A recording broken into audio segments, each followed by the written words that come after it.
machine. Actually doing some work for a change. Right, tearing straight into this for this high-low gear issue. Now, we've already removed the top covers here. On these larger machines, that's normally all one piece on the small one. On the larger one, there's two sides, a top and a back panel, which is over here. So we took this all off. We have also removed the lower panel. You can see there, covered in oil and muck, and then it'll access plate underneath. You have to drop the Z-axis way cover, and you can see the bottom part of the gearbox sump tank, oil tank there. Now, if I just get that emergency off, cycle the door. So much noise, I apologise for the compressor and the machine, but if I don't do this now, I'm going to be half into this before you guys get a look in. So, like I say, all I've done so far is remove the covers. Very oily up there, needs to clean. Now, from what I'm led to believe, I've got the manuals printed off. I've got to remove the torque release piston assembly here. Then the 6 bolts for the gearbox. Then you nudge this forward enough to get the belt off of here. Won't need much to just drop the belt down. Then you can disconnect all your cables and your air lines. The oil lines can actually stay connected when you're removing the whole lot, because I'm going to take it off as one complete assembly and lower it down onto like a pallet or something on the floor on its side, nice and carefully, make sure nothing gets damaged, because we need to see why it's not shifted. Now, people have said about putting air direct into this solenoid here. Now you can see the copper pipes here. Now I'm not too sure what the in and the out was and everything like that. So I disconnected this one the other day, put some air into it, but I think that's going to be an outlet, like a return pressure, because that goes to this valve, which then goes to the pre-charge and the tool change. So I think to test the actual gears going up and down, I'm going to somehow need to get to these two down here. So one of these is going to be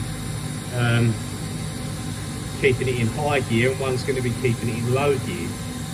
Because I've never done this before and I can't find any info on what one is what, before I remove this, I'm going to try and get that assembly out a little bit, and I'm going to disconnect the solenoid. And they say if you can turn the spindle, put it in emergency stop, or turn it off even, turn the spindle nose by hand. I'll put a tool holder in probably to make that easier, and then blow air with an air gun, which I'll connect up, but basically put the end of the air gun directly into the copper tube, whichever one it may be, and blow air straight into it, and the gears should engage. So I might actually do that first to see if the gears are even moving, and that'll give me some indication of what's what.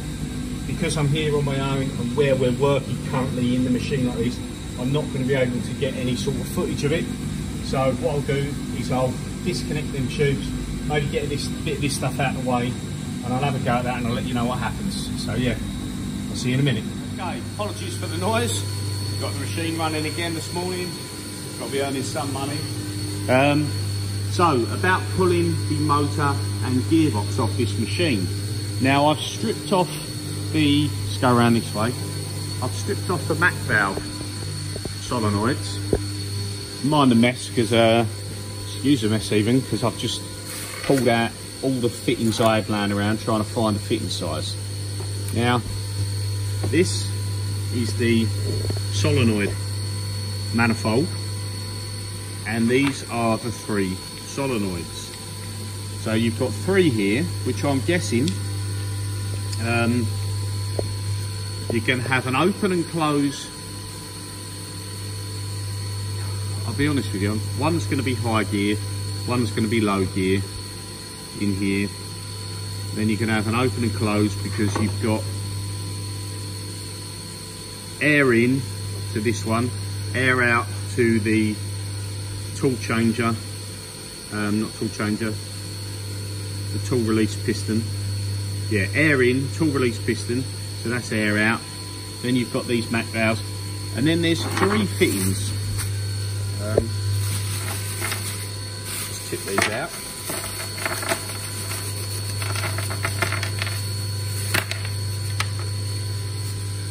Now this one goes to the little regulator on the back, and then you've got these kind of flow restrictors. Now it's hard to tell, but there is a hole in there. And then from Googling, people, it seems, there you go, you can see the hole there. People open these up and make them bigger. Sometimes it fixes permanently, sometimes it's just a temporary fix. So I thought I'd strip and have a look at it first. Now, when the lines are on this, that come up from the gearbox and connect to, there's 2 fittings come up from the gearbox and connect into here, and then there's another fitting comes out, and that's these 3. So you have one there, one at the top, and then this one next to it. And they're all so close to each other, they are an absolute nightmare to get to. Really were difficult to undo, and you end up bending the copper pipe around. So you know the grief I had on the VF0 with the copper pipes. These are obviously holding air, so it's quite critical that they have a good seal, but they're only going to have bursts of air whilst you're changing gear. Other than that, as far as I can tell, the gear doesn't get held with air the entire time, I don't think. So sealing shouldn't be as much of an issue as before. But getting these fittings on and off was a nightmare. So what I've done, I'm going to adapt them to push fit. So I've got a 4mm tube there to 1/8 NPT. That will screw into there. That will screw in to the manifold like so. And then these are your high pressure versions, so these will handle 80 bar.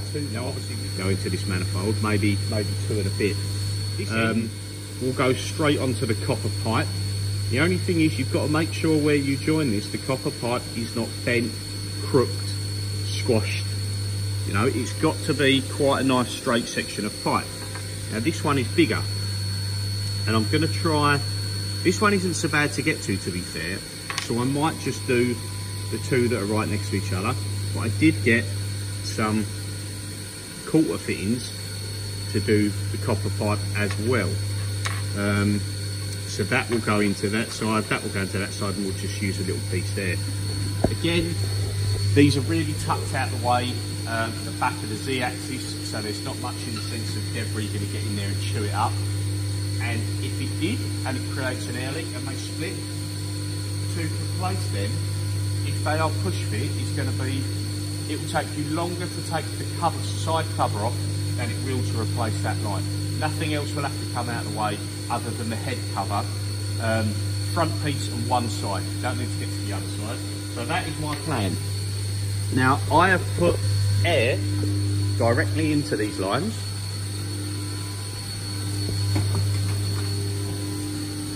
And I'll show you what I mean, because again I googled this, but there's no videos to show you. So these copper fittings here, I'll try and get focused on. So you've got 2. You've got one there. This is for low gear, and this fitting with that over the other side here is for high gear. Now, one-handed, I'm probably not going to be able to do much in the sense of showing you what's what. But there's, so currently that is in low gear, and I'll show you. You notice more. You have to really excuse the mess, but you notice more when you look at this. So let's just watch that gummed up horrible belt there. Oh, sorry, this is in high gear. Right, so that's high gear. And if I get my air gun, put it back onto the low. Now I don't know if I'm going to be able to do this with the phone. You hear that clunk? And now, if I spin this, it's a lot slower. And using my hand and my fingers, the spindle is a lot harder to turn.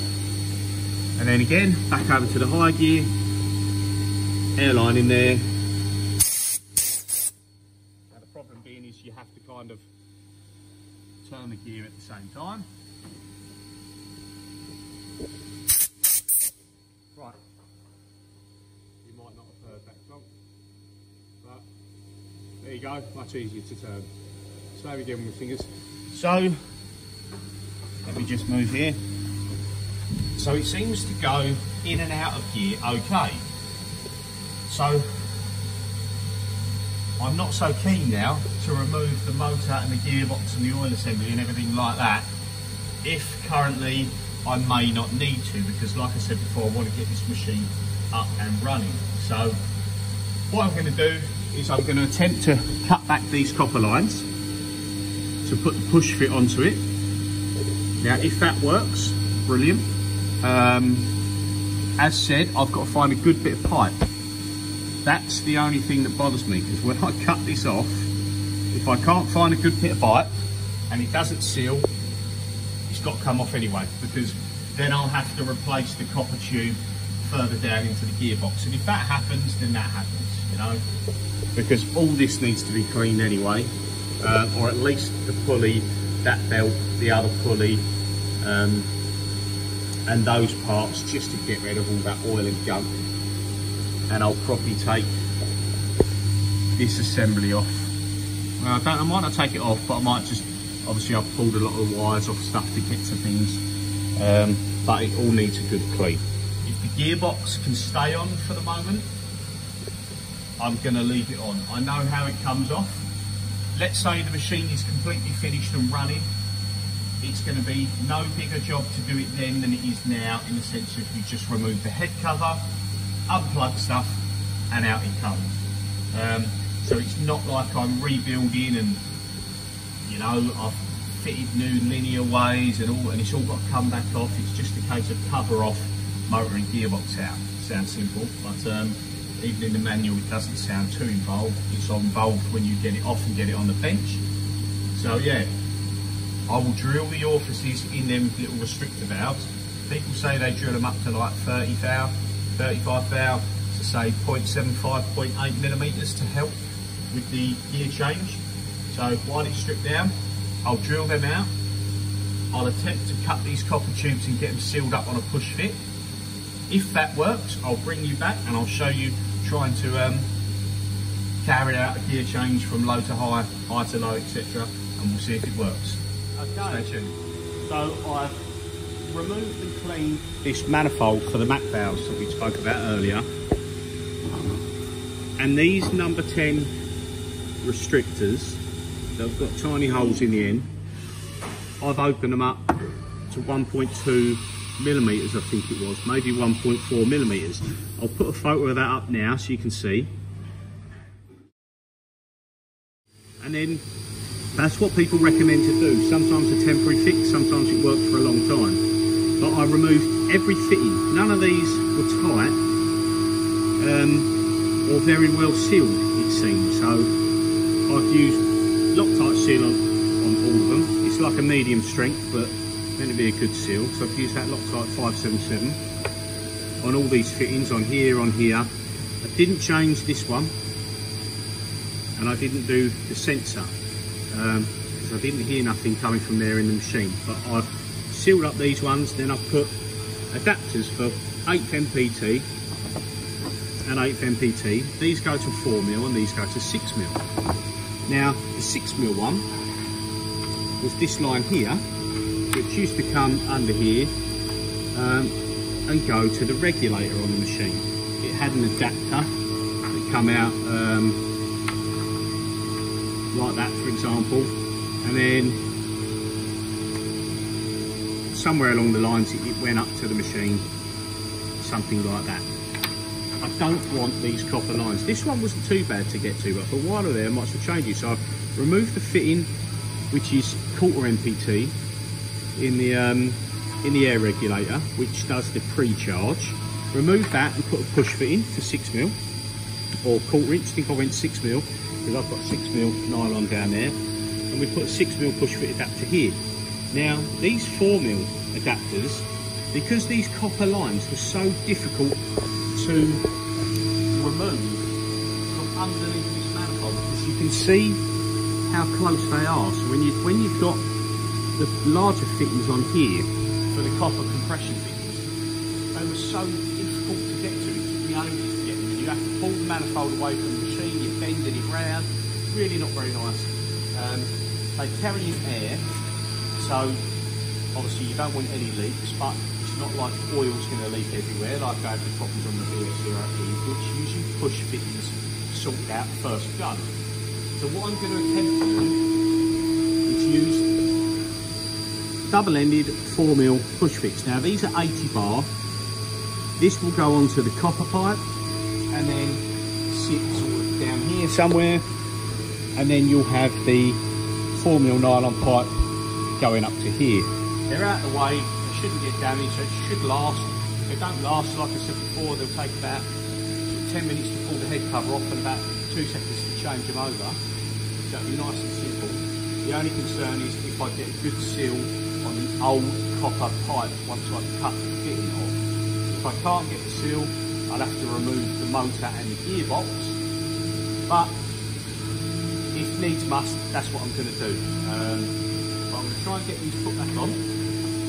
Now I clean these out. A lot of debris come out of these little holes and underneath the fittings, you know. Just years of crud, clean the exhaust, mufflers, clean everything out, airline. I use Power Clean spray from Innertech, really good for getting dirt and debris out of stuff. And now what I'm going to do is these Mac valves are 120 volt, 115 volt, 110, 120, so I'm going to power these up, just put power to them and make sure they're working. As long as they're working, I'll try and get this back in the machine and we'll see if we've got the gearbox running. So I'll check the valves off the camera. There's nothing interesting to see there. If they're working, I'll get it back assembled and I'll bring you back and we'll see if we can do a gear change. So yeah, stay tuned. Okay, so welcome back. We're in the machine. Got a cable right in the way here, a bit tight for space. The Mac valve is reassembled with the push fits. 2 4mm for high-low gear and 1 6mm which goes to that pressure regulator there. We've tested the Mac valves. They work fine. We've cleaned them. We've cleaned the manifold. We've sealed everything. We've cleaned the exhausters. Everything in that sense is done. Now, tell you what, that compressor is running all the time. I need something bigger, I think. Apologies for the noise. Now we've gone to the point of no return and we've cut the top off of the copper lines and we have added the push fits. There we go. So the one nearest to us here is low gear and this one over here is high gear. Now I've put the airline in it, I've grabbed the spindle with the machine fully turned off, no power, and I can spin the spindle just with my fingers and it will bring it here and it will go into high and low gear. So again, I think the gearbox is good, and if I can avoid taking it off, which I'm fingers crossed is going to be the case, all I've got to do is disconnect a load of stuff up here and just clean, you know, like we said before about that really grotty belt. So I'm going to go ahead, plug all this back in now and just kind of leave it hanging, which I can do because now I'm going to be on nylon lines. It hasn't got to be sort of solid mounted for the moment, and that should allow me just to power the machine on, do a power up restart and see if we can get the high-low gear. So yeah, can't really hold this and film while I'm trying to put it all back together. Definitely need both hands. So let me just get it all hanging loose. I'll bring you back and we'll see what the result is. Okay, so we've got it all plumbed back in. We've just got big long lengths of nylon hose there because we're not fully mounted. It's just all plugged, hopefully in the right place, and just dangling for the moment. So we want to check. Now, when I wanted to test the Mac valves, they're 115 volt AC valves. Now I thought, when I wired up the lamp on the VF3, I know that the lamp is 115 volt. So I thought I could plug it in off this. But the fella, when I got this machine, had said the work light doesn't work. Right, okay, so let's unplug it, let's meter it, no voltage. Come back through into the machine, finally pull out all the wires. Now, I think it's been pulled about a bit when the board's been changed and stuff like that. And I found this setup all tucked away. Now, one of these goes to the switch for the work light on the side, which is a standard. The other one goes up to the work light on the machine. And the 115 is tapped off of here. Now, I don't think that is normally the case.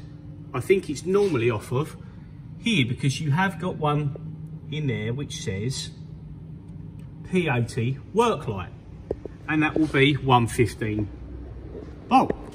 So I'm searching around, trying to find out what's 115 and pin it all out. You know, I know very basic electronics, so I'm not messing with stuff too much. Anyway, I found them two connectors. There's fuses in there, and the fuses don't work. They're blown. So we replaced the fuses. There was actually a pack of fuses in here. Then, just to double check, you've got 115 from CB4. Apologies for this focus, I don't know what's going on. So you've got 115 volt from CB4. Now, when I metered this, I didn't have 115 volts. So let me just wipe that lens. I didn't have 115 volts. So searching around, chasing wires, making sure everything's plugged in. All I've done was disconnect stuff and plug it back in. Now that sounds silly, but I'm not that involved in electronics to really know too much. I can do the basics. So anyway, come back up here. Obviously we've got CB4 up here. So I removed this, took it off, flick the solenoid up and down, check continuity when it's off, when it's on, put it back in, removed all these plugs, put them back in, you know, just made sure everything was plugged in. Then magically I get 115 volt to the work light. Now, the earlier problem being with the high-low gear, even without 115 from CB4, which is for your solenoids and most of the spares, the machine will still turn on. So I don't know if that means the MAC valves previously for the high-low gear weren't working, because if the work light didn't have 115 volt, I'm guessing nor did the solenoids. So it could have just been the fact that I've put the fuses in there and the work light works and the solenoid had it anyway, because I didn't start looking into this. But there's a possibility that something was with that, you know, and we may have sorted it anyway. Now, regardless, we wanted to sort the high-low gear, and maybe we did or didn't need to do that. See, now we've got the work light we didn't have earlier. Now we're going to have an air alarm, so I need to put the air back in, and also we'll be able to hear straight away. There's still a slight air leak from up there, no worse than what it was, but I heard a gear engaged. I heard a ka-dong. Now to me, that sounded like the spindle. Right, that's in low gear. Can't remember what I had it in earlier on. So let's cycle the door, reset, cycle the door, I hate that, reset. Right, straight away I'm going to go to Diagnostics. Right, so we've got, apologies, I think I may have changed the setting on my phone and it's really messed the focus up. So spindle low gear, that's correct, we are in low gear. So all being well, I haven't got the airlines the wrong way around. Now, if we go back to current commands, no tool home. Now I'm not gonna do a power up restart because the cables and everything are a little bit out the way.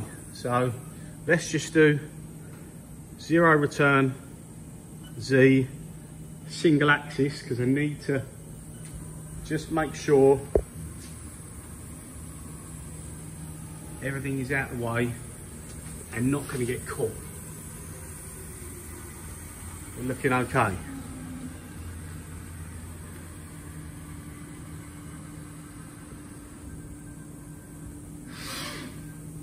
Okay, that's good.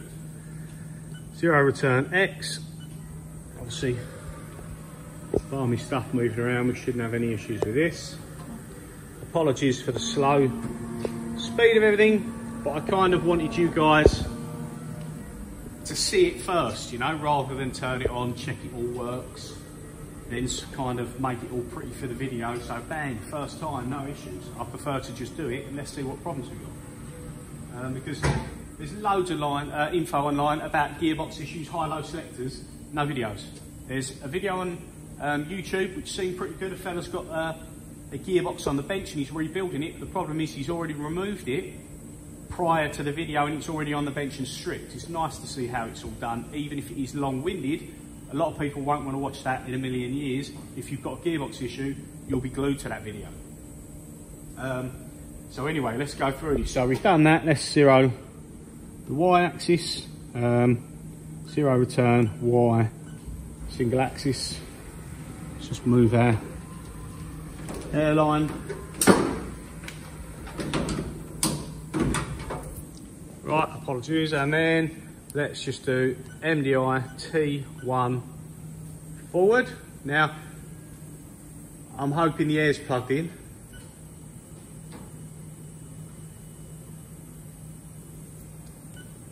MDI T1. Right, okay. So, just as we were saying, with the issues. Oh, right, okay, apologies. Tool 1 is already in the spindle. I thought it said tool 1. I don't know what I thought it said. So let's just try a tool change. Let's just go T10.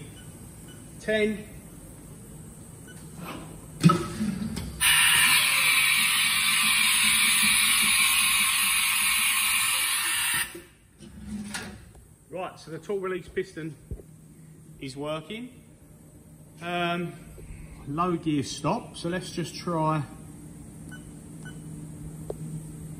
S500, alter.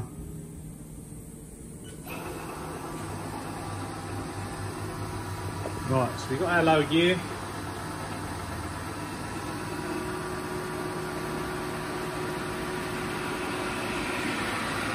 Now that seems good.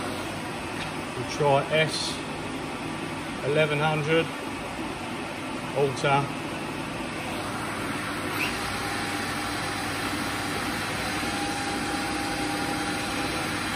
Okay, so we've got 1100 current commands, low gear clockwise. Now I'm going to stop it.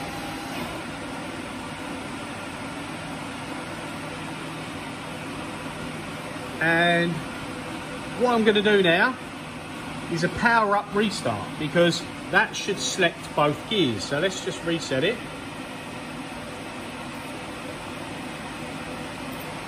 Let's just emergency stop, do that, cycle the door. The table's already hung, but yeah, so we can reset that now. Let's do a power up restart and see if it changes gears. I'm just going to go to tool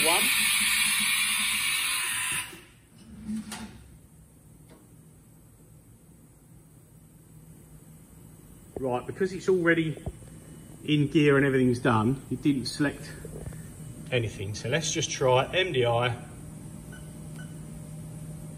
S1500 alter, and let's just see if it goes into a high gear.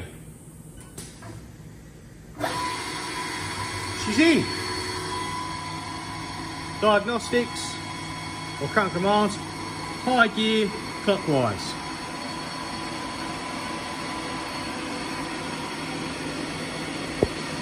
Try and focus in. Spindle high gear, spindle low gear, and we are in high gear. So there we go. We've got a mix of dirt in the lines, possible air leak, and maybe, it's annoying that I can't verify it, but possibly the 115 volt AC issue to the solenoid. So my advice would be, if you've got a high-low gear issue, check CB4 and check the connector on the input-output board to see if you've got 115 volt coming from CB4, because I didn't have. I don't know what changed that. Disconnecting, making sure connections are good, you know, give everything a wiggle, make sure it's clipped in and it's tight. And then with regards to the solenoids, take them off, clean them, clean the manifold.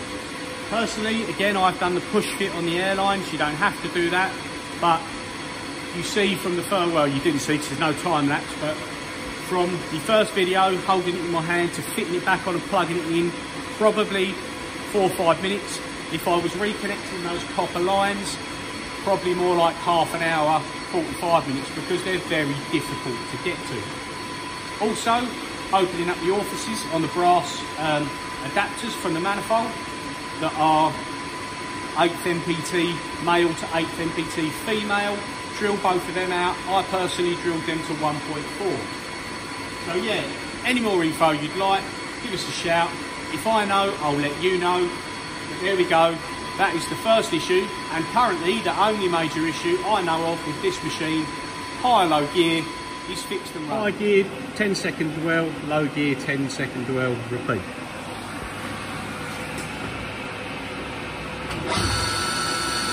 There's the high gear.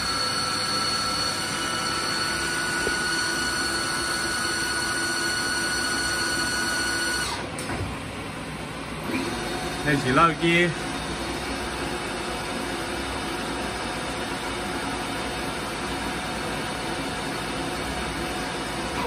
Back into high gear.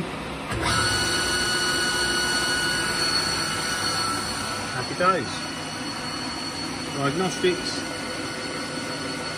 In high gear. Into low gear. 10 seconds in low.